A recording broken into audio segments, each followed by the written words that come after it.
Thank you, Evan.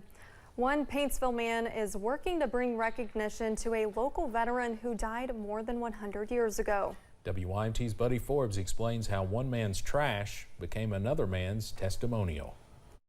All gave some, but these men gave all. Inside of the Grunts Rucksack in Paintsville, you will find a corner of local history. All of his personal effects, it just brings him to life, and I believe it honors him. A place where every piece has a story. When the last time this was worn, the last person to touch this, it could have been a naval nurse that packed his bag after his death and the line of duty investigation was completed, or it could have been his father. When veteran, history buff, and store owner Doug Salyer heard about a trunk from World War I that was heading to the dump, he knew it instead belonged on display. It's addressed to Mr. Calvin Clark, Prestonsburg, Kentucky, and here we have R.C. Clark. As a memorial for local Navy veteran Reuben Calvin Clark. Even though we may have never known him, you can come in and get a look at this stuff and possibly get to know him. With only the items in the trunk, Salyer began his research,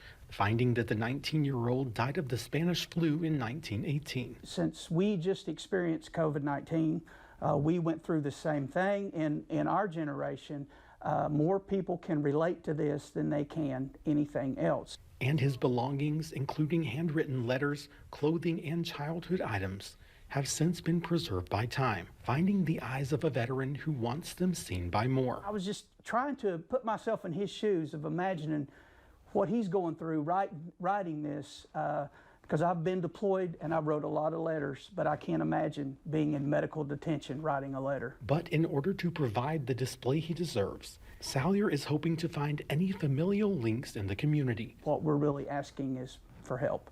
To give the veteran a face and solidify his place in local history.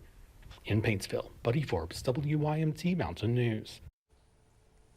Clark's name is on the courthouse memorial and the Archer Park Memorial in Prestonsburg, so Salyer is hoping to find family or at least a photo.